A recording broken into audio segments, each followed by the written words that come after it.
ಕೂಡಿ ಬಂದಿರುವ ಎಲ್ಲರಿಗೂ ಕೂಡ ನಾವು ಹೃದಯಪೂರ್ವಕವಾಗಿ ವಂದನೆಗಳನ್ನು ತಿಳಿಸ್ತಾರೆ. ചേർന്നെല്ലാവർക്കും ഞാൻ യേശു നാമത്തിൽ ಪ್ರಾಮುಖ್ಯವಾಗಿ ನಮ್ಮ ಸಭೆ ವೈಸ್ ಪ್ರೆಸಿಡೆಂಟ್ ಆಗಿರುವ ನಮ್ಮ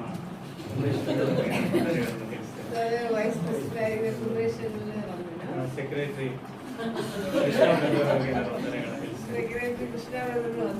ನಾನು ಯಾಕೆ ಈ ರೀತಿಯಾಗಿ ಹೇಳಿದೆ ಅಂದ್ರೆ ಸಭೆಯಲ್ಲಿ ಒಬ್ಬೊಬ್ಬರಿಗೆ ಒಂದೊಂದು ಜವಾಬ್ದಾರಿಗಳಿದೆ.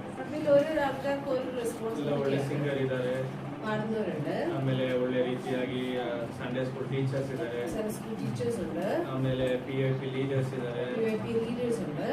ಅವ್ರಿಗೆಲ್ಲ ಒಂದೊಂದು ಜವಾಬ್ದಾರಿ ಇದೆ. ಕೆಲವೊಬ್ರು ಸಭೆ ಚಾಪೆ ಹಾಕೋ ಲೀಡರ್ಸ್ ಇದ್ದಾರೆ, ಕಿಚನ್ ಲೀಡರ್ಸ್ ಇದ್ದಾರೆ. ಒಂದೊಂದು ಜವಾಬ್ದಾರಿ. ಸಭೆ ಅನ್ನೋದು ಆ ಸಭೆಯ ಅನ್ನೋದು ಒಬ್ಬರ ಥಾಮಸ್ ಪಾಸ್ಟರ್ದಾಗ್ಲಿ ಇಲ್ಲ ನನ್ನದಾಗ್ಲಿ ಅಲ್ಲ, ಎಲ್ಲದೂ ಸೇರಿ ಆಗಿದೆ ಸಭೆ. ಆಮೇಲೆ ಸಭೆ ಅನ್ನೋ ಒಂದು ಅದರ ಅರ್ಥವು ಅದೇ ಆಗಿದೆ.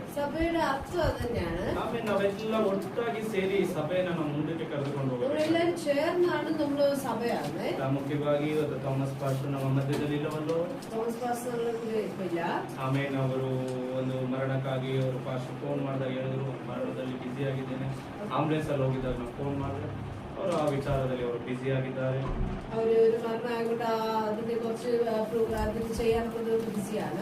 ಅವರ ಒಂದು ಎಲ್ಲ ಕಾರ್ಯಗಳು ಉತ್ತಮವಾಗಿ ನಡೆಯುವುದಕ್ಕಾಗಿ ಸುರಕ್ಷಿತವಾಗಿ ಇಲ್ಲಿ ಬರುವುದಕ್ಕಾಗಿ ಅದಕ್ಕೋಸ್ಕರ ನೀವು ಪ್ರಾರ್ಥನೆ ಮಾಡಿ ಎಂಬುದಾಗಿ ನಾನು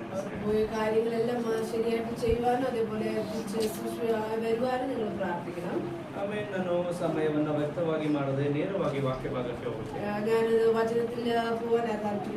ಆಮೇಲೆ ನಾವು ಆಲ್ರೆಡಿ ಒಂದು ಪ್ರಸಂಗವನ್ನ ಕೇಳಿದ್ದೇವೆ.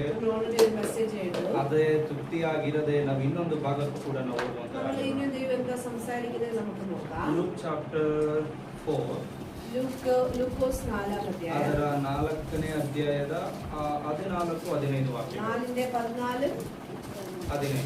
യേശു ആത്മാവിന്റെ ശക്തിയോടെ ഗലീലയ്ക്ക് മടങ്ങിച്ചെന്നു. അവന്റെ സ്തുതി ചുറ്റുമുള്ള നാട്ടിലൊക്കെയും പരന്നു. അവൻ അവരുടെ പള്ളികളിൽ ഉപദേശിച്ചു. എല്ലാവരും അവനെ പ്രശംസിച്ചു. ನಾವೊಂದು ವಾಕ್ಯ ಪ್ರಾರ್ಥಿಸಿಕೊಳ್ಳೋಣ. ಕರ್ತಾವೇ, ನಿಮಗೆ ಸ್ತೋತ್ರ. ವಾಕ್ಯಗಳು ನಿನ್ನದಾಗಿದೆ ಕರ್ತಾವೇ. ನೀವು ಮಾತಾಡಿರಿ, ಪ್ರತಿಯೊಬ್ಬರ ಹೃದಯವನ್ನು ತಿಳಿದುಕೊಂಡಿದ್ದೀರ. ಅವರಿಗೆ ಬೇಕಾದದನ್ನು ಹೃದಯ ಪಾಲಿಸಿ ವಾಕ್ಯವನ್ನು ಇರುವವರೆಲ್ಲರನ್ನು ಕೂಡ ಕರೆಗೆ ಒಪ್ಪಿಸ್ತೇವೆ. ನಾನು ಮಾತ್ರ ಮಹಿಮೆಯಲ್ಲಿ ಯೇಸುವಿನ ನಾಮದಲ್ಲಿ ನಾನು ಪ್ರಾರ್ಥಿಸ್ತೀನಿ. ಪರಲೋಕದ ಆಟಕ್ಕೆ ಆಮೇಲೆ ನಾನು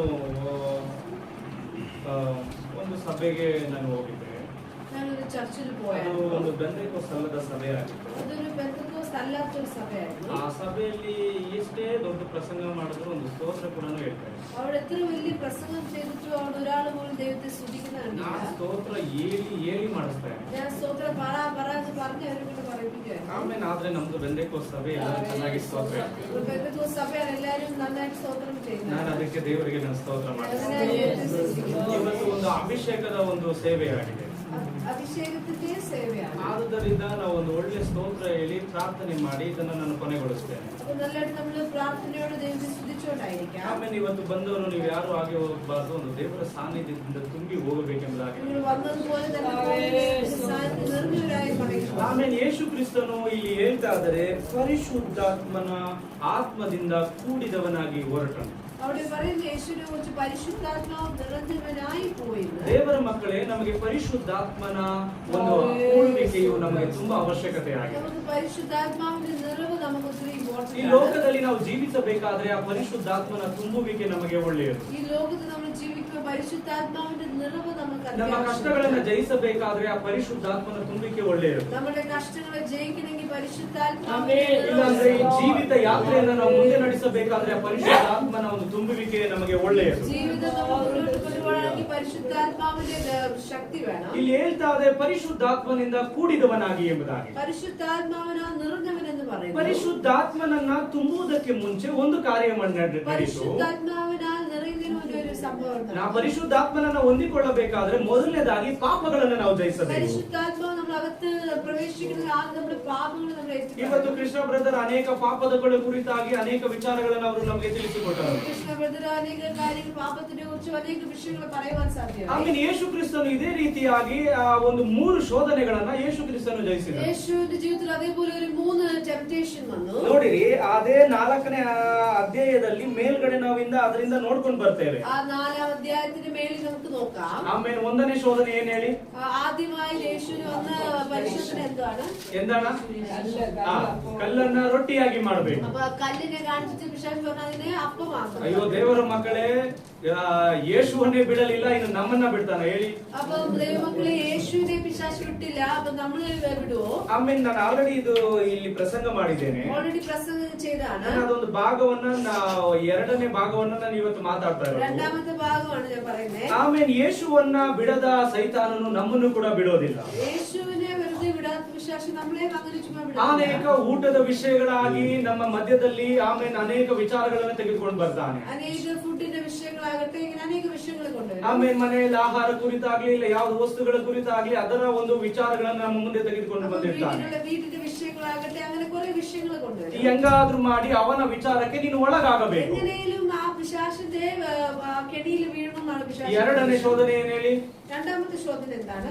ಅವನ್ನ ಶಿಖರದ ಮೇಲೆ ಕರ್ಕೊಂಡು ಹೋಗಿ ಅಲ್ಲಿಂದ ಬೀಳು ಅಂತ ಹೇಳಿದ.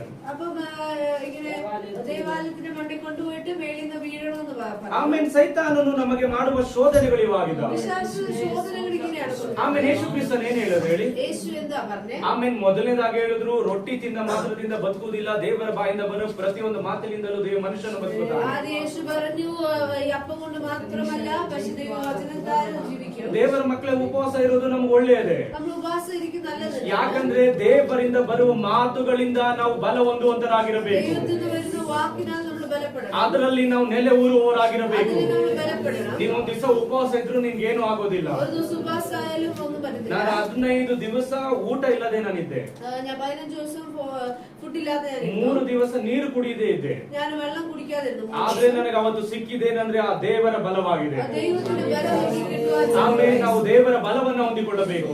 ദൈവത്തിന്റെ ബലം ದೇವರ ಬಾಯಿಂದ ಬರುವ ಆ ಮಾತಿನಿಂದ ಅವನು ಬದುಕುತ್ತಾನೆ. ദൈവത്തിന്റെ വചനത്തിൽ നിന്ന് വാക്ക്. ಮೋಶೆಯು 40 ದಿವಸ ಉಪವಾಸ ಇದ್ದ. മോശെ 40 ദിവസം ಬರೀ ಊಟ ತಿಂದಿದ್ ಮಾತ್ರವಲ್ಲ, ಅವನು ನೀರು ಕೂಡ ಕೊಡುದಿಲ್ಲ. ഫുഡ് വെള്ളം കുടിക്കാതെ ഇരുന്നു. ಆಮೇಲೆ ಅಷ್ಟು ದಿವಸ ಅವನು ಬದುಕಿದ್ದನಲ್ಲವ. അത്രയും ദിവസം മോശയ്ക്ക് ಅದನ್ನ ನೋಡಿದ್ರೆ ನಮಗೆ ಗೊತ್ತಾಗುತ್ತೆ. ಆಮೇಲೆ ಆ ರೊಟ್ಟಿ ತಿಂದ ಮಾತ್ರದಿಂದ ಮನುಷ್ಯನು ಬದುಕುದಿಲ್ಲ, ದೇವರ ಬಾಯಿಂದ ಬರುವ ಮಾತಿನಿಂದ ಅವನು ಬದುಕುತ್ತಾನೆ. നോക്കുവാണെങ്കിൽ അപ്പം കൊണ്ട് മാത്രമല്ല, ദൈവത്തിന്റെ വായിൽ വരുന്ന വചനത്താൽ ജീവിക്കാം. 2ನೇ ಶೋಧನೆಗೆ ಯೇಸು ಕ್ರಿಸ್ತನು ಕೊಟ್ಟ ಉತ್ತರವೇನು ಹೇಳಿ? രണ്ടാമത്തെ പരീക്ഷയ്ക്ക് യേശു കൊടുത്ത ഉത്തരം എന്താണ്? ಆಮೇಲೆ ದೇವರಾದ ಕರ್ತನನ್ನ ಪರೀಕ್ಷಿಸಬಾರದು. ദൈവത്തെ പരീക്ഷിക്കലെന്ന് പറഞ്ഞു. ಓ ದೇವರ ಮಕ್ಕಳೇ, ನಮ್ಮನ್ನ ಸೈತಾನನು ಅನೇಕ ಬಾರಿ ಈ ರೀತಿಯಾದ ಪ್ರಶ್ನೆಗಳನ್ನ ನಮ್ಮ ಮುಂದೆ ಇಡುತ್ತಾನೆ. ಅನೇಕ ಪ್ರಾಶ್ನ ಪಿಶಾಚಿಗೆ ಅನೇಕ ಕ್ವೆಶ್ಚನ್ಸ್ ಗೆ ಪ್ರಶ್ನೆಗಳು. ದೇವರು ನಿನಗೆ ಸಹಾಯ ಮಾಡ್ತಾ ಇದ್ದಾರಲ್ಲ, ನಿನ್ನ ಬಿಲ್ಡಿಂಗ್ ಇಂದ ಬೀಳು. ದೇವರು ನಿನ್ನ ಸಹಾಯಕ್ಕಿಲ್ಲ, ನೀ ವೀಣನ್ನು ನೋಡು. ಆಮೇಲೆ ದೇವರು ನನಗೆ ಸಹಾಯ ಇದ್ದಾರೆ, ನಾನು ಎಷ್ಟು ಸ್ಪೀಡ್ ಆಗಿ ಬೇಕಾದ್ರೂ ಹೋಗ್ತೀನಿ. ದೇವರು ಎನ್ನ ಕೂಡ ನಾನು ಎತ್ರ ಸ್ಪೀಡ್ വേണേലും ഞാൻ ഓടിക്കും. ಆಮೇಲೆ ದೇವರು ನನ್ನ ಜೊತೆಲಿ ಇದ್ದಾನೆ, ನನಗೆ ಇಷ್ಟ ಬಂದಂಗೆ ಜೀವಿಸ್ತೀನಿ. ದೇವರು ಎನ್ನ ಕೂಡ ഞാൻ എങ്ങനെ വേണേലും ജീവിക്കും. ಆಮೇಲೆ ನಾವು ಹಾಗೇನೆ, ಆದ್ರೆ ನಮ್ಮ ದೇವರಿಗೆ ಪರೀಕ್ಷಿಸುವ ಕಾರ್ಯವನ್ನ ಯಾವುದು ಕೂಡ ನಾವು ಮಾಡಬಾರದು. ദൈവത്തെ പരീക്ഷിക്കുന്ന ഒരു അവസ്ഥയാണ്. ಸೈತಾನನು ಬಂದು ಕಿವಿಲೂತಾನೆ, ದೇವರನ್ನ ಪರೀಕ್ಷೆ ಮಾಡಕ್ಕೆ ಏನ್ ಬೇಕಾದ್ರೂ ಮಾಡು. ദൈവത്തെ പരീക്ഷിക്കാൻ എന്ത് വേണം ചെയ്യാം. ಆದ್ರೆ ದೇವರನ್ನ ಪರೀಕ್ಷೆ ಮಾಡಬಾರದು ಅಂತ ಯೇಸು ಕ್ರಿಸ್ತನು ಹೇಳಿದರು. യേശു പറഞ്ഞു യഹോവയെ പരീക്ഷിക്കരുത് ദൈവം. ಆಮೇಲೆ 3ನೇ ಶೋಧನೆ ಏನ್ ಹೇಳಿ? മൂന്നാമത്തെ ശോധന എന്താണ്? ಅವನು ಒಂದು ಬೆಟ್ಟದ ಮೇಲೆ ಕರೆದುಕೊಂಡು ಹೋಗಿ ಎಲ್ಲ ರಾಜ್ಯಗಳನ್ನು ಅವನಿಗೆ ತೋರಿಸಿದ. ഒരു മലയുടെ മേൽ കൊണ്ടുപോയി ലോകം മൊത്തം കാണിച്ചു. ಇದೆಲ್ಲ ನನಗೆ ಕೊಡಲ್ಪಟ್ಟಿದೆ, ഇതെല്ലാം എന്റേതാണ്, ಅದನ್ನ ನಿನಗೆ ಕೊಡ್ತೀನಿ. അതെല്ലാം നിനക്ക് തരാം. ಅವನು ಹೇಳಿಲ್ಲ ಸೈತಾನನು ನಂದು ಅಂತ ಅವನು ಹೇಳಿಲ್ಲ. എന്റേതെന്ന് പറഞ്ഞില്ല, ನನಗೆ ಕೊಡಲ್ಪಟ್ಟಿದೆ. തന്നിട്ടുണ്ടെന്നാണ് പറഞ്ഞത്. ಕೊಡಲ್ಪಟ್ಟಿದೆ ಅಂತಂದ್ರೆ ಏನಾದ್ರ ಅರ್ಥ? അതിന്റെ അർത്ഥം എന്താണ്? ಕಿತ್ಕೊಂಡಿದ್ದಾನೆ ಅಂತ ಅರ್ಥ. എവിടുന്നോ എടുത്തതാണ്. ಆದಾಮನಿಗೆ ದೇವರು ಕೊಟ್ಟದ್ದು ಅವನು ಕಿತ್ಕೊಂಡಿದ್ದಾನೆ. ആദാമിന് ദൈവം കൊടുത്തത്. ದೇವರು ಅವನಿಗೆ ಯಾವುದು ಆಶೀರ್ವಾದಗಳು ಕೊಟ್ಟಿಲ್ಲ. പിശാചിന് വേണ്ടിയിട്ട് അത് കൊടുത്തില്ല. ನನಗೆ ಕೊಡಲ್ಪಟ್ಟಿದೆ, ಅದನ್ನ ನಿನಗೆ ಕೊಡ್ತೀನಿ. അതെനിക്ക് കിട്ടിയതാണ്, ഞാൻ നിനക്ക് തരാം. ಅದಕ್ಕೆ ಯೇಸು ಕ್ರಿಸ್ತನು ಕೊಟ್ಟ ಉತ್ತರ. യേശു പറഞ്ഞ ഉത്തരം ದೇವರಾದ ಕರ್ತನಿಗೆ ಮಾತ್ರವೇ ಅಡ್ಡ ಬೀಳಬೇಕು. ദൈവത്തെ മാത്രം നമസ്കരിക്കുക. ದೇವರ ಮಕ್ಕಳೇ, ನಮಗೆ ಎಷ್ಟೇ ಕಷ್ಟ ಬಂದ್ರು ಆಮೇಲೆ ಸೈತಾನನ ಮಾತುಗಳು ನಾವು ಕೇಳಬಾರದು. നമുക്ക് എത്ര കഷ്ടം വന്നാലും നമുക്ക് പിശാചിന്റെ വാക്ക് നമ്മൾ ಆಮೇಲೆ ಕೆಲವೊಬ್ಬರನ್ನ ನೋಡಿದ್ದೇವೆ, ಆಮೇಲೆ ನಮ್ಗೆ ಒಂದು ಒಳ್ಳೆ ದುಡ್ಡು ಸಿಕ್ಕಿದ್ರೆ ಅವತ್ತು ಸಭೆಗೆ ರಜಾ ಆಗ್ತಾರೆ. ചിലര് ഇങ്ങനെ നല്ല പൈസ എല്ലാം ഓക്കെ ആണെങ്കിൽ സഭയിൽ ಇರ್ತಿಲ್ಲ. ಇವತ್ತು ನನ್ಗೆ ಎಲ್ಲೋ ಒಂದು ಒಳ್ಳೇದು ಸಿಕ್ಕಿದ್ರೆ ಇವತ್ತು ನಾನು ಸಭೆಗೆ ಹೋಗಲ್ಲ, ನನ್ ದೇವರು ಬೇಡ. എനിക്ക് എല്ലാ കാര്യങ്ങളും നന്നായിട്ട് പോകുന്ന എനിക്ക് ಸೈತಾನ್ ಹೇಳ್ತಾ ನಿನಗೆ ಆಸ್ತಿ ಕೊಡ್ತೇನೆ, പിശാച് പറയാ നിനക്ക് പൈസ ನಿನಗೆ ಅಂತಸ್ತು ಕೊಡ್ತೇನೆ, ನೀನು ನನಗೆ ಅಡ್ಡ ಬಿದ್ದರೆ ಸಾಕು. നീ എന്നെ നമസ്കരിച്ചാൽ ದೇವರ ಮಕ್ಕಳೇ, ನಮಗೆ ಎಷ್ಟೇ ಆಸ್ತಿ ಆಗಿರಲಿ, ಎಷ್ಟೇ ಅಂತಸ್ತು ಆಗಿರಲಿ, ಎಷ್ಟೇ ಆಫರ್ಗಳಾಗಿರಲಿ, ದೇವರಿಂದ ದೂರ ಮಾಡುವುದು ನಮಗೆ ಯಾವುದು ಬೇಡ. ದೇವರಿಂದ ನಮ್ಮನ್ನು ದೂರಪಡಿಸುವ ಯಾವ ವಸ್ತುಗಳು ನಮಗೆ ಬೇಡ. ಆಮೇಲೆ ಸೈತಾನನಿಗೆ ಹೇಳಿ, ನನ್ನ ದೇವರೇ ನನಗೆಲ್ಲವನ್ನು ಕೊಡುತ್ತಾನೆ. ಆಮೇಲೆ ಸೈತಾನ್ ನಮಗೆ ಅನೇಕ ಆಫರ್ಗಳನ್ನು ಕೊಡ್ತಾನೆ. ಆಫರ್ಗಳಿಂದ ಹೋಗದೆ ದೇವರ ಹಿಂದೆ ಹೋಗೋಣ. ಸೈತಾನ್ ಹೇಳಿದನು, ನನಗೆ ಅಡ್ಡ ಬೀಳಬೇಕು. ದೇವರಿಗೆ, ಯೇಸು ಕ್ರಿಸ್ತನೇ ಹೇಳಿದನು, ದೇವರಿಗೆ ಅಡ್ಡ ಬೀಳಬೇಕು. ಸೈತಾನ್ ಮಾತು ಕೇಳಿದ್ರೆ ಎಲ್ಲಾನು ಕೊಡ್ತಾನೆ. ಅದಕ್ಕೆ ಅವನ ಮಾತು ಕೇಳಬೇಕೆಂಬುದಾಗಿ, ಅವನ ಮಾತು ಮಾತವನ್ನು ನಾವು ಕೇಳಬೇಕು. ಆದ್ರೆ ಯೇಸು ಈ 3 ಶೋಧನೆಗಳನ್ನ ಜಯಿಸಿದನು. ಜಯಿಸಿದ ನಂತರವಾಗಿ 13ನೇ ವಾಕ್ಯ ಓದಿ. അങ്ങനെ പിശാച് സകല പരീക്ഷയും തികച്ച ശേഷം കുറെ കാലത്തേക്ക് അവനെ വിട്ടുമാറി. ಸೈತಾನನು ಸಕಲ ವಿಧವಾದ ಶೋಧನೆಯನ್ನು ಮುಗಿಸಿ ಸ್ವಲ್ಪ ಕಾಲ ಆತನನ್ನು ಬಿಟ್ಟು ಹೊರಟು ಹೋದನು. ಅಲ್ಲಿ ಏನ್ ಬರೆದಲ್ಪಟ್ಟಿದೆ? ಶೋಧನೆಗಳನ್ನು ಯೇಸು ಕ್ರಿಸ್ತನು ಜಯಿಸಿದನು. ಸೈತಾನನು ಬಿಟ್ಟು ಹೋದನು. ಎಷ್ಟು ದಿನ? ಸ್ವಲ್ಪ ಕಾಲ ಬಿಟ್ಟು ಹೋದನು. ಸ್ವಲ್ಪ ಕಾಲ ಬಿಟ್ಟು ಹೋದನಂದ್ರೆ ಅದ ಅರ್ಥ ಏನ್ ಹೇಳಿ? ಪಿನ್ನೆ ಮತ್ತೆ ಅವನು ಬರ್ತಾನೆ. ಏನು ಕೇಳಿ? ಹೆಂಗಾದ್ರೂ ಮಾಡಿ ನಿನ್ನ ಬೀಳಿಸ್ಬೇಕು. ಅವನು ಹೆಂಗಾದ್ರೂ ಮಾಡಿ ನಿನ್ನ ಅವನು ಹೆಂಗಾದ್ರೂ ಮಾಡಿ ನಿನ್ನ ನಾಶ ಮಾಡಬೇಕು. ಆ 1 ತಿಂಗಳು ನಿನ್ನವರೆಗೂ ನೋಡ್ತಾನೆ. ಆ ಒಂದು ವಾಕ್ಯ 1 ವಾರವರೆಗೂ ನೀನೊಂದು ಪರಿಶುದ್ಧವಾಗಿದ್ಯಾ, ಪರಿಶುದ್ಧಾತ್ಮರಲ್ಲಿ ತುಂಬಿದ್ಯಾ, ಅದುವರೆಗೂ ನೀನು ಏನನ್ನು ಮಾಡೋದಿಲ್ಲ. ಆಮೇಲೆ ನಾವು ಈಗೇನೆ ಮತ್ತಾಯನ ಸುವಾರ್ತೆಯಲ್ಲಿ ನೋಡುತ್ತೇವೆ, ಹೋದವನು ಮತ್ತೆ ಬರುತ್ತಾನೆ ಎಂಬುದಾಗಿ. 1 ವಾರ ಆದ್ಮೇಲೆ ತಿರ್ಗಾ ಬರ್ತಾನೆ. ಸರಿ, 1 ತಿಂಗಳೆಲ್ಲ ಪರಿಶುದ್ಧವಾಗಿ ಜೀವಿಸವನೇ, 1 ತಿಂಗಳು ಆದ ಮೇಲೆ ನೋಡೋಣ ಎಂಬುದಾಗಿ ಅನ್ಕೋತಾನೆ. 1 ವರ್ಷ ಆದ್ಮೇಲೆ ಸರಿ ಬರ್ತೀನಿ ಎಂಬುದಾಗಿ ನೆನೆಸ್ತಾನೆ. ಹೆಂಗಾದ್ರೂ ಮಾಡಿ ನಿನ್ನನ್ನು ಬೀಳಿಸೋದೇ ಅವನ ಗುರಿಯಾಗಿರುತ್ತದೆ. ನಿನ್ಗೆ ಹೆಂಗಾದ್ರೂ ಮಾಡಿ ನಾಶ ಮಾಡೋದೇ ಅವನ ಗುರಿಯಾಗಿರುತ್ತೆ. ಆಮೇಲೆ ನಿನ್ನನ್ನು ಹೆಂಗಾದ್ರೂ ಮಾಡಿ ಪಾಪದಲ್ಲಿ ಬೀಳಿಸೋದು ಅವನ ಗುರಿಯಾಗಿರುತ್ತೆ. ಆಮೇಲೆ ನಿನ್ನನ್ನು ನಾಶ ಮಾಡೋದೇ ಅವನ ಗುರಿಯಾಗಿರುತ್ತೆ. ಆದ್ರೆ ದೇವರಿಗೆ ಸ್ತೋತ್ರ, ಯೇಸು ಕ್ರಿಸ್ತನು ಆ ಶೋಧನೆಯನ್ನು ಜಯಿಸಿದನು. ಆವಾಗ ಅವನನ್ನು ಬಿಟ್ಟು ಹೋದನು. ದೇವರ ಮಕ್ಕಳೇ, ನಾವು ಯಾವಾಗ ಆತನ ಶೋಧನೆಗೆ ಒಳಗಾಗುವುದಿಲ್ಲೋ, ಸೈತಾನ ವಿಚಾರಗಳಿಗೆ ಒಳಗಾಗುವುದಿಲ್ಲೋ, ಅವನು ನಮ್ಮನ್ನ ಬಿಟ್ಟು ಹೋಗುವಂತನಾಗಿದ್ದಾನೆ. ಆಮೇಲೆ ಸೈತಾನನ್ನು ಬಿಟ್ಟು ಹೋದ್ಮೇಲೆ ಇನ್ಯಾರು ಬರ್ತಾರೆ ಹೇಳಿ? ಆಮೇಲೆ ಸೈತಾನನ್ನು ಬಿಟ್ಟು ಹೋದ್ಮೇಲೆ ಆ ಪ್ಲೇಸ್ಗಳೆಲ್ಲ ಖಾಲಿಯಾಗಿರುತ್ತೆ. ಆಮೇಲೆ ಖಾಲಿ ಆದ್ಮೇಲೆ ನಾವೇನ್ ಮಾಡ್ಬೇಕು ಹೇಳಿ? ಅವ್ರ ಪ್ರೇಸಿ ಸಿಸ್ಟರ್ ಗ್ಲಾಸ್ ಇಟ್ಕೊಂಡಿದ್ದಾರೆ, ಅದ್ರೊಳಗೆ ನೀರ್ ಖಾಲಿ ಆಗುತ್ತೆ. ಖಾಲಿ ಆದ್ಮೇಲೆ ಅದ್ರೊಳಗೆ ಏನಾದ್ರೂ ತುಂಬಿಸ್ಬೇಕು. ಖಾಲಿ ಆಗಿ ಬಿಟ್ರೆ ಮತ್ತೆ ಏನಾದ್ರೂ ಅದ್ರೊಳಗೆ ತುಂಬಿಡುತ್ತೆ. ನಾವೇನ್ ತುಂಬಬೇಕು ಹೇಳಿ? ಪರಿಶುದ್ಧಾತ್ಮನನ್ನು ತುಂಬಬೇಕು. ಪರಿಶುದ್ಧಾತ್ಮನೊಳಗೆ ತುಂಬಿರುವಾಗ, ಆ ಲೋಟದಲ್ಲಿ ಪರಿಶುದ್ಧಾತ್ಮನ ತುಂಬಿರುವಾಗ ಅದರ ಒಳಗಡೆ ಬೇರೆ ಏನು ಉಯ್ಯೋದಕ್ಕಾಗೋದಿಲ್ಲ. ನಿನ್ನ ಒಳಗಡೆ ಪರಿಶುದ್ಧಾತ್ಮನ ಇರೋದಾದರೆ ಎಷ್ಟು ಜನಕ್ಕೆ ಅರ್ಥವಾಗ್ತಿದೆಯೋ ಗೊತ್ತಿಲ್ಲ. ಆಮೇಲೆ ಪರಿಶುದ್ಧಾತ್ಮನು ನಿನ್ನ ಒಳಗಡೆ ಇರುವುದಾದರೆ ಆಮೇಲೆ ಸೈತಾನನು ನಿನ್ನನ್ನು ಬಿಟ್ಟು ಹೋಗುವಂತನಾಗಿದ್ದಾನೆ. ನೀನಾವೆಲ್ಲ ಪಾಪಗಳನ್ನ ಜಯಿಸುವುದಕ್ಕೆ ಅಧಿಕಾರವುಳ್ಳವನಾಗಿದ್ದೀಯಾ? ಯಾರ್ಯಾರು ನಂಬುವರಾಗಿದ್ದಾರೋ ಒಂದು ಗಟ್ಟಿಯಾಗಿ ಆಮೇಲೆ ಎಂಬುದಾಗಿ ಹೇಳೋಣ. ಆಮೇಲೆ ನಾನು ಅವಾಗ ಹೇಳಿದೆ, ಒಂದು ಸಭೆಗೆ ಹೋಗಿದ್ದೆ ಎಂಬುದಾಗಿ. ಆಮೇಲೆ ಅದು ಬೆಂದೆಕೋಸ್ ಅಲ್ಲದ ನೀರು ಕುಡಿ. ಆಮೇಲೆ ಯಾಕಂದ್ರೆ ಗ್ಯಾಪ್ ಕೊಡೋದಿಲ್ಲ. ಆಮೇಲೆ ಪರಿಶುದ್ಧಾತ್ಮ ಅಂದ್ರೆ ಒಂದು ಬೆಂದೆಕೋಸ್ತಲದ ಸಭೆ ಆಗಿತ್ತು. ಅದು ಬೆಂದೆಕೋಸ್ತಲದ ಸಭೆ. ಆಮೇಲೆ ನಾನು ಅವರ ಆರಾಧನೆ ಮಾಡುವಾಗೆಲ್ಲ ನನಗೆ ಗೊತ್ತಾಯ್ತು ಅವ್ರ ಬೆಂದೆಕೋಸ್ತ ಸಭೆ ಅಲ್ಲ. ಅವರು ಆರಾಧನೆ ചെയ്യുന്ന കടമ മനസ്സിലായി ಬೆಂದೆಕೋಸ್ತ ಸಭೆ ಅಲ್ಲ. ಅವರು ನನ್ನನ್ನ ಸ್ಪೀಚ್ ಮಾಡೋದಕ್ಕೆ ಕರೆದಿದ್ರು. ಎಲ್ಲ ಮುಗಿಸಿ ನನಗೆ ಸ್ಪೀಚ್ ಮಾಡೋದಕ್ಕೆ ಸ್ಪೀಚ್ ಈ ಸಮಯ ತಂದು ಪ್ರಸಂಗಕ್ಕೆ. ಆಮೇಲೆ ಪ್ರಸಂಗ ಮಾಡಿದ ನಂತರವಾಗಿ ಎಷ್ಟು ಪ್ರಸಂಗ ಮಾಡಿದ್ರು ಅವ್ರಿಗೊಂದು ಅಭಿಷೇಕದ ಕುರಿತಾಗಿ ಹೇಳೋದಕ್ಕೆ ತುಂಬಾ ಸ್ವೀಕಾರ ಮಾಡೋದಕ್ಕೆ ತುಂಬಾ ಕಷ್ಟವಾಗಿತ್ತು. ಅವ ಎತ್ತರ ಪ್ರಸಂಗಿಚಾಲು ഞാൻ പരിശുദ്ധാത്മാവിനെ കുറിച്ച് പറയുമ്പോൾ ನಾನು ಹಂಗೆ ಸ್ತೋತ್ರ ಮಾಡ್ಕೊಂಡು ಹೆಂಗಾದ್ರೂ ಮಾಡಿ ಅವ್ರು ಏನಾದ್ರು ಅನ್ಕೊಳ್ಳಿ ಪರಿಶುದ್ಧಾತ್ಮನ ಒಂದು ಅಭಿಷೇಕ ಅವರು ಹೊಂದ್ಕೊಬೇಕೆಂಬುದಾಗಿ ನಾನು ಆ ಪ್ರಯಾಸ ಪಡುತ್ತಾ ಇದ್ದೆ. ഞാൻ പ്രാർത്ഥിച്ചുകൊണ്ട് പരിശുദ്ധാത്മാവിനെ കുറിച്ച് തന്നെ പറയുവാനിടയായി. ಮೆಸೇಜ್ ಎಲ್ಲ ಮುಗೀತು, ಆದ್ರೂ ಕೂಡ ಪರಿಶುದ್ಧಾತ್ಮನ ಅವರು ಹೊಂದ್ಕೊಳ್ಳಿ. ಮೆಸೇಜ್ ಎಲ್ಲ കഴിഞ്ഞ ഇങ്ങനെ പരിശുദ്ധാത്മാവിന്റെ കണ്ടില്ല. ಸರಿ, ಒಂದು ಹಾಡಾಡೋಣ ಎಂಬುದಾಗಿ ನೆನೆಸ್ಬೇಕು. ഞാനൊരു പാട്ട് പാടാൻ ಕೊನೆಯದಾಗಿ ಒಂದು ಹಾಡಾಡಬೇಕು. ഒരു പാട്ട് പാടി ಹಾಡಾಡುವಾಗ ಪ್ರಾರ್ಥನೆ ಮಾಡಿದೆ. ഞാൻ പ്രാർത്ഥിച്ചു ಪರಿಶುದ್ಧಾತ್ಮನ ಶಕ್ತಿಯಲ್ಲಿ ಇದ್ದು പരിശുദ്ധാത്മാവിന്റെ ശക്തി. ಆಮೇಲೆ ಇಬ್ರು ಅಭಿಷೇಕ ಹೊಂದ್ಕೊಂಡು രണ്ട് അഭിഷേകം. ಅನ್ಯ ಭಾಷೆ ಬಗ್ಗೆ ಮಾತಾಡಿಲ್ಲ. ಅನ್ಯ ಭಾಷೆ ಬಗ್ಗೆ ಅವರು ಮಾತಾಡದ ಒಂದು ಸಭೆಯಲ್ಲಿ ಇಬ್ರು ಅಭಿಷೇಕ ಹೊಂದ್ಕೊಂಡು അന്യ ഭാഷയെ കുറിച്ച് സംസാരിക്കാത്ത ഒരു സഭയില് രണ്ടുപേരും ಅದರಲ್ಲಿ ಒಬ್ಬರು ಅನ್ಯ ಭಾಷೆಯನ್ನ ಮಾತಾಡೋದು. ഒരാൾ അന്യ ഭാഷയിൽ സംസാരിച്ചു. ಆಮೇಲೆ ಅದು ಯಾವ ರೀತಿಯಾಗಿ ಆಯ್ತು ಹೇಳಿ?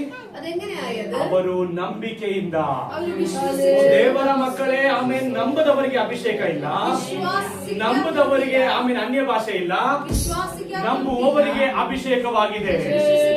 ಆಮೇಲೆ ಅವರಲ್ಲಿ ನಂಬಿಕೆ ಇದೆಯೋ ಇಲ್ಲೋ ನನಗೆ ಗೊತ್ತಿಲ್ಲ. ಇಲ್ಲಿ ಅನೇಕರಿಗೆ ನಂಬಿಕೆ ಇದೆಯೋ ಅದು ನನಗೆ ಗೊತ್ತಿಲ್ಲ. ಆದ್ರೆ ದೇವರಿಗೆ ಗೊತ್ತಿರುವಂತದ್ದಾಗಿದೆ. ಆಮೇಲೆ ದೇವರು ನಿನ್ನ ಡ್ರೆಸ್ ಅನ್ನ ನೋಡಿ ಆತನನ್ನು ಬರೋದಿಲ್ಲ, ನಿನ್ನ ಸೌಂದರ್ಯವನ್ನ ನೋಡಿ ಬರೋದಿಲ್ಲ. ನೀನು ಒಂದು ಒಳ್ಳೆ ಸ್ತೋತ್ರ ಹೇಳ್ತಾ ಇದೀಯ ಅನ್ಕೊಳ್ಳಿ, ನಾವು ಒಳ್ಳೆ ಸ್ತೋತ್ರ ಇದ್ದಾನೆ ಎಂಬುದಾಗಿ ನಾನು ಅನ್ಕೊಂತೇನೆ. നന്നായിട്ട് സ്തോത്രം പറയുന്നില്ലയോ പരുവോ ആമേൻ അത് ദൈവത്തിന്റെ അറിയുന്നുണ്ടോ? ಅದು ದೇವರಿಗೆ ಗೊತ್ತಿದೆ. ನಿನ್ನ ಒಳಗಡೆ ಇರುವ ನಂಬಿಕೆಯು ದೇವರಿಗೆ ಗೊತ್ತಿದೆ. ಪರಲೋಕದಿಂದ ದೇವರು ನಿನ್ನ ಸ್ತೋತ್ರವನ್ನು ನೋಡುತ್ತಾನೆ. ಇಲ್ಲಿ ಎಷ್ಟು ಜನ ಆ ರೀತಿಯಾದ ಸ್ತೋತ್ರ ಹೇಳುತ್ತಿದ್ದೀರ ಗೊತ್ತಿಲ್ಲ. ಆ ರೀತಿಯಾದ ನಂಬಿಕೆ ಯಾರಿಗಿದೆಯೋ ಗೊತ್ತಿಲ್ಲ. ಆಮೇಲೆ ಅವರನ್ನ ಪರಲೋಕವು ನೋಡುತ್ತಾ ಇದೆ. ಆಮೇಲೆ ನಂಬಿಕೆ ಉಳ್ಳವರು ಒಂದು ಗಟ್ಟಿಯಾಗಿ ಸ್ತೋತ್ರ ಹೇಳೋಣ. ನಂಬಿಕೆ ಉಳ್ಳವರು ಒಂದು ಗಟ್ಟಿಯಾಗಿ ಪ್ರಾರ್ಥನೆ ಮಾಡೋಣ. ನಂಬಿಕೆ ಇರುವವರನ್ನ ದೇವರು ನೋಡುವಂತನಾಗಿದ್ದಾನೆ. ಆಮೇಲೆ ನಂಬಿಕೆ ಉಳ್ಳವರ ಮೇಲೆ ಪರಿಶುದ್ಧಾತ್ಮನ ಶಕ್ತಿಯು ಇಳಿದು ಬರುವಂತದಾಗಿದೆ. ಅವರು ಅನ್ಯ ಭಾಷೆಗಳಲ್ಲಿ ಮಾತಾಡುತ್ತಾರೆ, ಅವರು ದೇವರ ಫಲವನ್ನು ಹೊಂದುತ್ತಾರೆ. ಆಮೇಲೆ ಯೇಸು ಕ್ರಿಸ್ತನು ಒಂದು 3.5 ವರ್ಷ ಸೇವೆಗಳನ್ನ ಮಾಡಿದರು. ಆಮೇಲೆ ಚೆನ್ನಾಗಿ ವಾಕ್ಯಗಳನ್ನ ಹೇಳಿಕೊಟ್ಟರು, ಒಳ್ಳೆ ರೀತಿಯಾಗಿ ಪ್ರಾಕ್ಟೀಸ್ ಗಳನ್ನ ಮಾಡಿದರು. ಕಣ್ಣು ಮುಂದೆ ಎಲ್ಲ ವಿಚಾರಗಳನ್ನ ಶಿಷ್ಯರಿಗೆ ಯೇಸು ಕ್ರಿಸ್ತನು ತೋರಿಸಿಕೊಟ್ಟರು. ಅದಾದ ಮೇಲೆ ಎಲ್ಲ ವಿಚಾರ ತಿಳಿಸಿಕೊಟ್ಟ ಮೇಲೆ ಯೇಸು ಕ್ರಿಸ್ತನು ಈ ಭೂಮಿಯನ್ನ ಬಿಟ್ಟು ಹೋದರು. ಅವರು ಸತ್ತು ಹೋದ ಮೇಲೆ ಏನ್ ಮಾಡಿದ್ರೆ ಬಲೆಗಳನ್ನ ಹಿಡ್ಕೊಂಡು ಮತ್ತೆ ಅವರು ಮೀನ್ ಹಿಡಿಯಕ್ ಹೋದ್ರು. ಅದಾದ ಮೇಲೆ ಯೇಸು ಕ್ರಿಸ್ತನು 3ನೇ ದಿನ ಎದ್ದು ಬಂದರು. ಎದ್ದು ಬಂದು ಅವರಿಗೆ ಒಂದು ಮಾತನ್ನ ಹೇಳಿದರು, ನೀವು ಹೀಗೇನೆ ಕಾಯಿರಿ, ಪರಿಶುದ್ಧಾತ್ಮನು ನಿಮ್ಮ ಮೇಲೆ ಬರುವುದು. ಶಿಷ್ಯರು ಹೀಗೆ ಕೇಳಿದರು, ದೇವ್ರು ಯಾಕೆ ನಮ್ಮನ್ನ ಹೀಗೆ ಬಿಟ್ಟು ಹೋಗಿದೆ, ನಾವ್ ಏನ್ ಮಾಡ್ಬೇಕು, ನೀನ್ ಇಲ್ಲ ಹಾಗೆ ಹೇಗೆ ಅಂತ ಕೇಳ್ತಾ ಇದ್ರು. ಅದಕ್ಕೆಲ್ಲ ಆನ್ಸರ್ ಮಾಡದೆ ಯೇಸು ಕ್ರಿಸ್ತನು ಹೀಗೆ ಹೇಳಿದರು, ಅಪೊಸ್ತಲರ ಕೃತ್ಯಗಳು 1:8 ಪರಿಶುದ್ಧಾತ್ಮನು ನಿಮ್ಮ ಮೇಲೆ ಬರುವುದು, ನೀವು ಬಲವನ್ನ ಹೊಂದಿ. ಆಮೇಲೆ ಯೆರೂಸಲೇಮಿನಲ್ಲಿಯೂ ಯೂದಾಯದಲ್ಲಿಯೂ ಸಮರ್ಯದಲ್ಲಿಯೂ ಭೂಮಿಯ ಕಟ್ಟ ಕಡೆವರೆಗೂ ನೀವು ಸಾಕ್ಷಿಗಳಾಗಿರುತ್ತೀರಿ. ಆಮೇಲೆ ಈ ಮಾತನ್ನ ಶಿಷ್ಯರು ಕೇಳಿಸಿಕೊಂಡರು. ಹೋಗಿ ಆ ಮಾಡಿ ಮೇಲೆ ಕಾಯುತ್ತಾ ಇದ್ದರು. ಆಮೇಲೆ ಕಾಯ್ದು ಪರಿಶುದ್ಧಾತ್ಮನಿಗೋಸ್ಕರ ಕಾಯುತ್ತಾ ಪ್ರಾರ್ಥನೆ ಪರಿಶುದ್ಧಾತ್ಮನ ಅವರೊಳಗೆ ಬಂದರು. ಯಾವಾಗ ಒಳಗಡೆ ಪರಿಶುದ್ಧಾತ್ಮನ ಬಂದರು, ಅವರ ಒಳಗಡೆ ಒಂದು ವ್ಯತ್ಯಾಸ ಉಂಟಾಯಿತು. ಅವರಲ್ಲಿ ಅವಾಗ ಒಂದು ಬದಲಾವಣೆ ಉಂಟಾಯಿತು. ಇವಾಗ ಮೀನ್ ಹಿಡ್ಕೊಂಡು ಅವರು ಹೋಗ್ತಾ ಇಲ್ಲ, ಬಲೆಗಳನ್ನು ಹಿಡ್ಕೊಂಡು ಹೋಗ್ತಾ ಇಲ್ಲ. വിശ്വസിച്ചുകൊണ്ടല്ല നടക്കുന്നത്. ಯೇಸು ಕ್ರಿಸ್ತನ ಸೇವೆ ಅವರ ಒಳಗಡೆ ಬಂದಿತು. ഇപ്പോൾ അവർ അകത്ത് യേശുവിനെ ಪರಿಶುದ್ಧಾತ್ಮನನ್ನ ತುಂಬಿದವನಾಗಿ പരിശുദ്ധാത്മാവിനാൽ ಅವರು നിറഞ്ഞവരായി ಪ್ರಸಂಗಿಸಿದರು. അവിടെ ಆ ಪ್ರಸಂಗದ ಮುಖಾಂತರ 3,000 ಜನಗಳು ರಕ್ಷಣೆ ಹೊಂದಿದರು. ಆಮೇಲೆ ಪರಿಶುದ್ಧಾತ್ಮನು ನಿಮ್ಮ ಒಳಗಡೆ ಬರುವಾಗ ನೀವು ಬಲವನ್ನ ಹೊಂದಿ ಆಮೇಲೆ ನೀವು ಬಲವುಳ್ಳವರಾಗಿ ಮಾರ್ಪಡುವಂತರಾಗಿದ್ದೀರಾ. ಪರಿಶುದ್ಧಾತ್ಮನು ನಿಮ್ಮಲ್ಲಿ ಬರುವಾಗ ನೀವು ಅನೇಕ ಸ್ಥಳಗಳಿಗೆ ಸಾಕ್ಷಿಗಳಾಗಿರುವಂತರಾಗಿದ್ದೀರಾ. ಅಲ್ಲಿ ವಾಕ್ಯವನ್ನ ನೋಡೋಣ. 14ನೇ ವಾಕ್ಯದಲ್ಲಿ യേശു ആത്മാവിന്റെ ശക്തിയോടെ ഗലീലയ്ക്ക് മടങ്ങിച്ചെന്നു. അവന്റെ ശ്രുതി ചുറ്റുമുള്ള നാട്ടിലൊക്കെയും പരന്നു. ತರುವಾಯ ಯೇಸು ಪರಿಶುದ್ಧಾತ್ಮನಿಂದ ಕೂಡಿದವನಾಗಿ ತಿರುಗಿ ಗಲಿಲಾಯಕ್ಕೆ ಹೊರಟನು. തിരിച്ച് ഗലീലയിലോട്ട് പോയി നടക്കാം. ಪರಿಶುದ್ಧಾತ್ಮನು ಒಬ್ಬನೊಳಗೆ ಬರುವಾಗ പരിശുദ്ധാത്മാവിൽ നിറയുമ്പോൾ ನೀವೆಲ್ಲರೂ ನನ್ನ ಜೊತೆಲಿದ್ದೀರಾ? ಆಮೇಲೆ ಪರಿಶುದ್ಧಾತ್ಮನು ಬರುವಾಗ ಅವನು ಸುಮ್ಮನೆ ಇರೋದಿಲ್ಲ. ആ വ്യക്തി ചുമ്മാ ഇരിക്കത്തില്ല. ಅವನು ಒಂದೇ ಸ್ಥಳದಲ್ಲೂ ಕೂಡ ಇರೋದಿಲ್ಲ. ഒരു സ്ഥലത്ത് ഇങ്ങനെ ഇരിക്കത്തില്ല. ಕರ್ನಾಟಕದಲ್ಲಿ ಅನೇಕ ಜನಗಳನ್ನು ನೋಡಿದ್ದೇನೆ. ಕರ್ನಾಟಕದಲ್ಲಿ ಅನೇಕ ഞാൻ കണ്ടിട്ടുണ്ട്. ಅವರ ಮನೆಯನ್ನು ಕೂಡ ಅವರು ಜಾಸ್ತಿ ಬಿಟ್ಟು ಹೋಗೋದಿಲ್ಲ. ಅವರು വീട് ಬಿಟ್ಟು ಅವರು ಎവിടെ ಹೋಗೋದಿಲ್ಲ. ಆಮೇಲೆ ಅವ್ರ ನೆಂಟರ ಮನೆಗೆ ಹೋದ್ರೂ ಜಾಸ್ತಿ ದಿನ ಇರೋದಿಲ್ಲ, ಹಾಗೇನೆ ಬಂದ್ಬಿಡ್ತಾರೆ. ಅವರು ರಿಲೇಟಿವ್ಸ್ അവിടെ പോവാനും പെട്ടെന്ന് ಅವರು വീട്ടിലോട്ട് മടങ്ങി വരും. ಆದರೆ ಕೇರಳದಲ್ಲಿ ಕೆಲವೊಬ್ಬರು ನೋಡಿದ್ದೇನೆ, കേരളത്തിൽ ഞാൻ ശ്രദ്ധിച്ചു, ಅವರು ಮನೆಯಲ್ಲೇ ಇರೋದಿಲ್ಲ, ಅವರು വീട്ടിലೇ ಇരിക്കുന്നു. ಅನೇಕ ಕಂಟ್ರಿಗಳಲ್ಲಿ ಇರುತ್ತಾರೆ. ಅವರು ಬೇರೆ ಬೇರೆ ಕಂಟ್ರಿ. ಅದರ ಅರ್ಥ ಏನು ಗೊತ್ತಾ? ಯೇಸು ಕ್ರಿಸ್ತನು ಪರಿಶುದ್ಧಾತ್ಮನನ್ನು ಹೊಂದಿಕೊಂಡನು. ಪರಿಶುದ್ಧಾತ್ಮವನ್ನ ನಿರೂಪಿಸಿ ಅವನು ಒಂದು ಸ್ಥಳದಲ್ಲಿ ಇರಲಿಲ್ಲ, ಗಲಿಲಾಯಕ್ಕೆ ಹೊರಟು ಹೋದನು. ಯೇಸು ಒಂದು ಸ್ಥಳದಲ್ಲಿ ಇರಲಿಲ್ಲ, ಅನೇಕ ಸ್ಥಳಗಳಲ್ಲಿ ಹೊರಟು ಹೋದನು. ಓ ದೇವರ ಮಕ್ಕಳೇ, ಪರಿಶುದ್ಧಾತ್ಮನು ನಿಮ್ಮ ಒಳಗಡೆ ಇರುವಾಗ, ಓ ಕ್ರೈಸ್ತ ಲಾರ್ಡ್, ನಿಮ್ಮನ್ನ ಒಂದೇ ಸ್ಥಳದಲ್ಲಿ ಇರೋದು ದೇವರು ಬಿಡೋದಿಲ್ಲ. ಅನೇಕ ಸ್ಥಳಗಳಲ್ಲಿ ದೇವರು ನಿಮ್ಮನ್ನ ಕಳಿಸಿಕೊಡುವಂತಾಗಿದ್ದಾನೆ. ಆಮೇಲೆ ನಿಮ್ಮನ್ನ ಅನೇಕ ದೇಶಗಳಿಗೆ ಕಳಿಸಿಕೊಡುತ್ತಾರೆ. ನೀವು ಇಲ್ಲೇ ಇರೋದಕ್ಕೆಲ್ಲ ದೇವರು ಇಷ್ಟಪಡೋದು ನಿಮ್ಮನ್ನ ಅನೇಕ ಸ್ಥಳಗಳಿಗೆ ಕಳಿಸಿಕೊಡುವುದಕ್ಕಾಗಿ. ಏನಕ್ಕೆ ಅನೇಕ ಸ್ಥಳಗಳಿಗೆ ಕಳಿಸಿಕೊಡೋದು? ಅಲ್ಲಿ ಸಾಕ್ಷಿಗಳಾಗಿ ಜೀವಿಸುವುದಕ್ಕಾಗಿ, ಯೇಸುವಿನ ಸುವಾರ್ತೆಗಳನ್ನ ಸಾರುವುದಕ್ಕಾಗಿ, ಯೇಸುವನ್ನ ಮಹಿಮೆ ಪಡಿಸುವುದಕ್ಕಾಗಿ, ನಿನ್ನ ಮುಖಾಂತರವಾಗಿ ಅಲ್ಲಿ ಸೇವೆ ನಡೆಯುವುದಕ್ಕಾಗಿ. ಎಷ್ಟು ಜನಕ್ಕೆ ಅರ್ಥವಾಗುತ್ತಿದೆಯೋ ಅವರು ಗಟ್ಟಿಯಾಗಿ ದೇವರಿಗೆ ಮಹಿಮೆ ಸಲ್ಲಿಸೋಣ.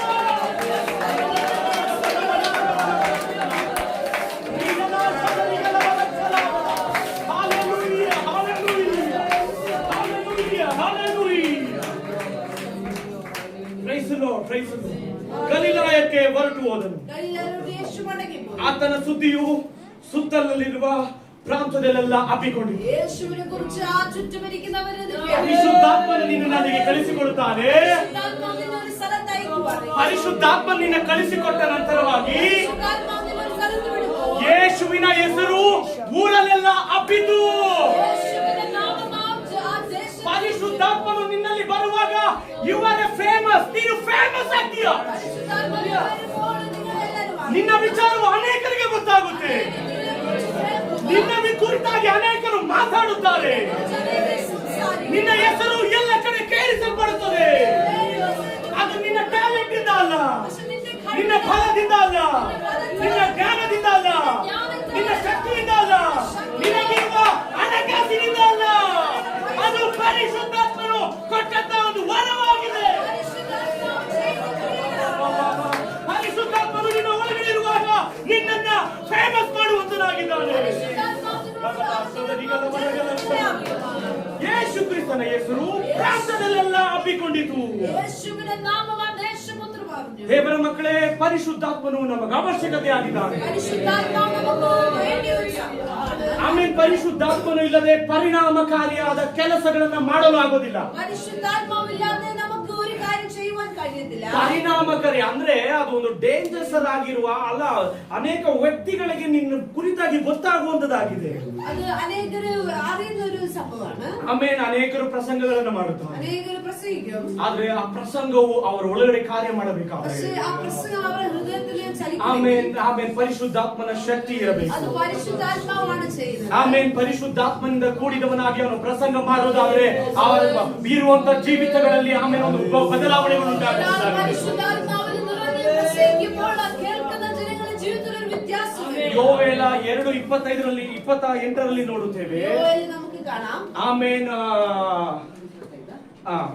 25-28 ಇರಬೇಕು. ജോവേൽ chapter 2 verse 28. അതിന്റെ ശേഷമോ ഞാൻ സകല ജനത്തിന്മേലും എന്റെ ആത്മാവിനെ പകരും.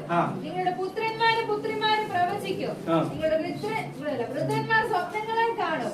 നിങ്ങളുടെ യൗവനക്കാർ ദർശനങ്ങളെ ദർശിക്കും. ಆಮೇನ್ ಪರಿಶುದ್ಧಾತ್ಮನು ಆ ಕೊನೆಯ ದಿನಮಾನಗಳಲ್ಲಿ, ಕನ್ನಡದಲ್ಲಿ ಓದಿ, ಕೊನೆಯ ದಿನಮಾನಗಳಲ್ಲಿ ಎಲ್ಲರ ಮೇಲೆ ನನ್ನ ಆತ್ಮವನ್ನು ಸುರಿಸುತ್ತೇನೆ. ಎಲ್ಲರ ಮೇಲೂ ഞാൻ ആത്മാവിനെ പകരും. ಆಮೇಲೆ ನಾವು ಸಾಮಾನ್ಯವಾಗಿ ಹೆಚ್ಚಾಗಿ ಹಿರಿಯರಿಗೆ ಒಂದು ಮುಖ್ಯಸ್ಥವನ್ನ ನಾವು ಕೊಡುತ್ತೇವೆ. ಆದ್ರೆ ಅಲ್ಲಿ ನೋಡಿರಿ, ಯೌವನಸ್ಥರು ಯೌವನಸ್ಥಿಯರು ಪ್ರವಾದಿಸುವರು.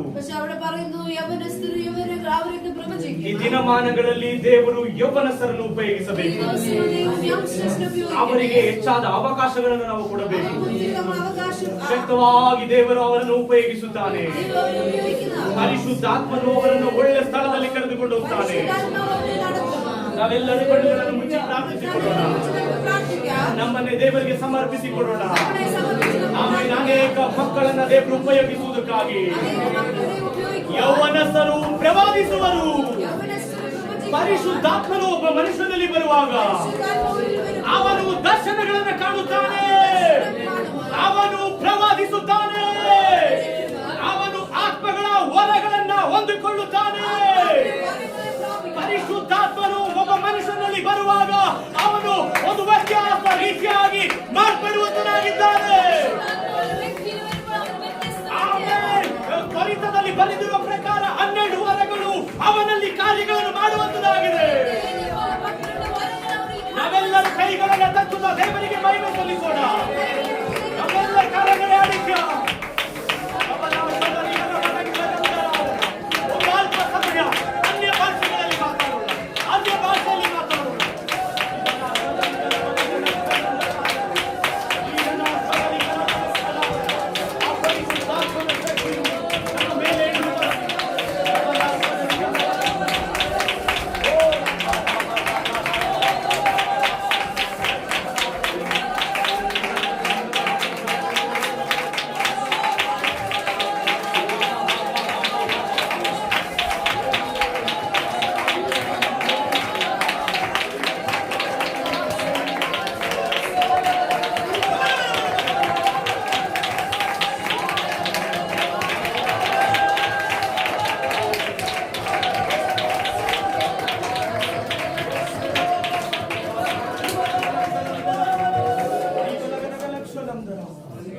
ಆಮೇಲೆ ಶಿಷ್ಯರೆಲ್ಲರೂ ಯೇಸುವಿನ ಬಲವನ್ನು ಹೊಂದಿಕೊಂಡರು.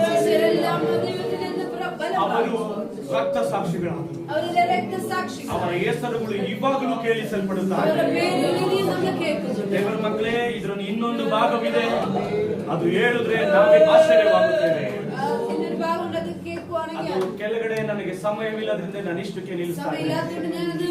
ಪರಿಶುದ್ಧಾತ್ಮನು ಒಬ್ಬ ಮನುಷ್ಯನಲ್ಲಿ ಬರುವಾಗ ಅವರಲ್ಲಿ ಆಗುವ ಕಾರ್ಯಗಳು, പരിശുദ്ധാത്മാവ് ഒരു വ്യക്തിയിൽ വരുമ്പോൾ അവരെ കൊണ്ട് ചെയ്യാൻ പറ്റുന്നത് ಏನೇನು ಕೆಲಸ ಮಾಡುತ್ತಾರೆ ಎಂಬುದಾಗಿ ಬರೆಯಲ್ಪಟ್ಟಿದೆ. അവർക്ക് ചെയ്യാൻ പറ്റുന്നുണ്ട്. ಅದು ಸಾಧ್ಯವಾದರೆ ಬರುವ ದಿನಮಾನಗಳನ್ನು ತಿಳಿಸಿಕೊಡ್ತೇನೆ. ദൈവം അനുവദിക്കുവാണെങ്കിൽ ഒരു ദിവസങ്ങൾ പറയാം. ಎಲ್ಲರೂ ಈ ಸಮಯದಲ್ಲಿ ಎದ್ದು ನಿಂತುಕೊಳ್ಳೋಣ. ಎಲ್ಲರೂ ಈ ಸಮಯത്ത് എഴുന്നേൽക്കാം. ಒಂದು ಹಾಡನ್ನು ಹಾಡುತ್ತಾ ಆಮೇಲೆ ದೇವರಿಗೆ ಮಹಿಮೆ ಸಲ್ಲಿಸೋಣ. പാട്ട് പാടി ദൈവത്തെ മഹിമപ്പെടുത്തുക. പരിശുദ്ധാത്മാവേ